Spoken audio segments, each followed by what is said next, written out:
selalu diasumsikan negatif oleh orang-orang.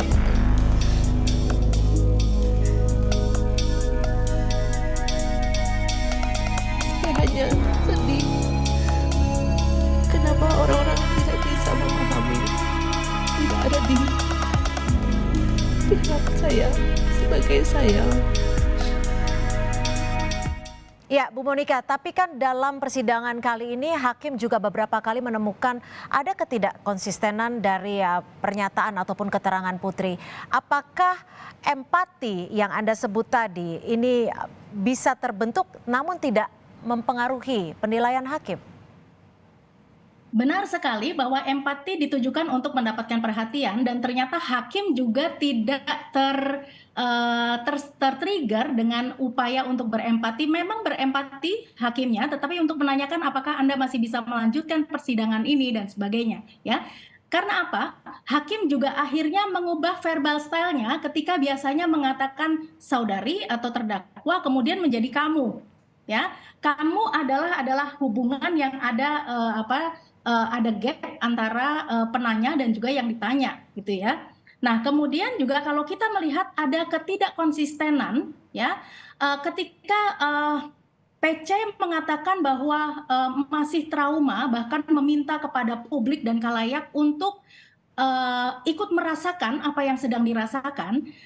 Artinya kalau merasakan trauma, ya, bahkan seseorang mungkin tidak bisa lagi menyebut dengan kata Dek Yosua.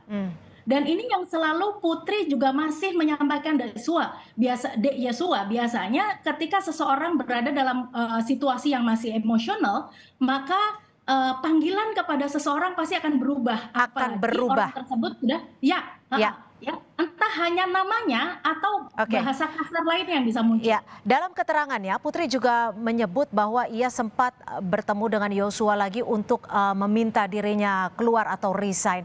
Apakah dari sisi gestur atau mikroekspresi saat memberikan keterangan ini memang betul genuine atau seperti apa? Kalau kita lihat dari awal sampai dengan akhir, kita mendapati bahwa ekspresi yang keluar dari baseline-nya, ya. Jadi kalau baseline-nya ini adalah apa yang disampaikan oleh Bu Putri ini ya seperti sedang menceritakan sesuatu, sedang menceritakan suatu cerita. Tetapi menjadi keluar dari baseline ketika hal yang berkaitan dengan pelecehan seksual, ya. Nah, maka ketika kita melihat bahwa PC ini meminta kepada Yosua untuk resign dan sebagainya, ini beliau tidak ada emosi-emosi juga yang terlihat berbeda seperti ketika mengatakan mengenai pelecehan seksual.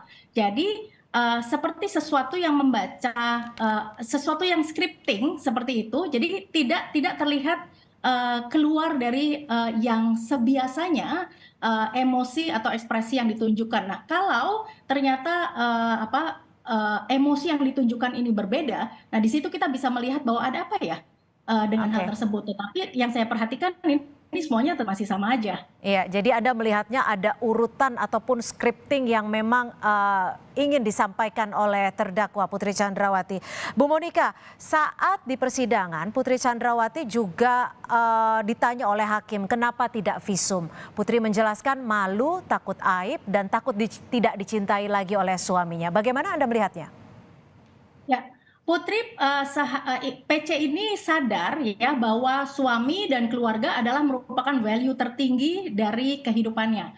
Namun ya ada yang tidak sinkron bahwa ketika seseorang memperjuangkan value hidupnya ya maka apapun akan dilakukan. Jadi kenapa Putri yang sudah mengatakan bahwa sudah memaafkan Joshua ya ternyata tidak bisa mereframing mindsetnya untuk mengatakan bahwa ketika saya berani untuk bercerita bahkan hal yang paling detail sekalipun itu adalah karena saya berjuang untuk keluarga saya sehingga kata malu atau aib tidak lagi keluar gitu. Nah kita juga ketika kata malu atau aib ini terjadi ya karena yang jelas ini adalah korban gitu.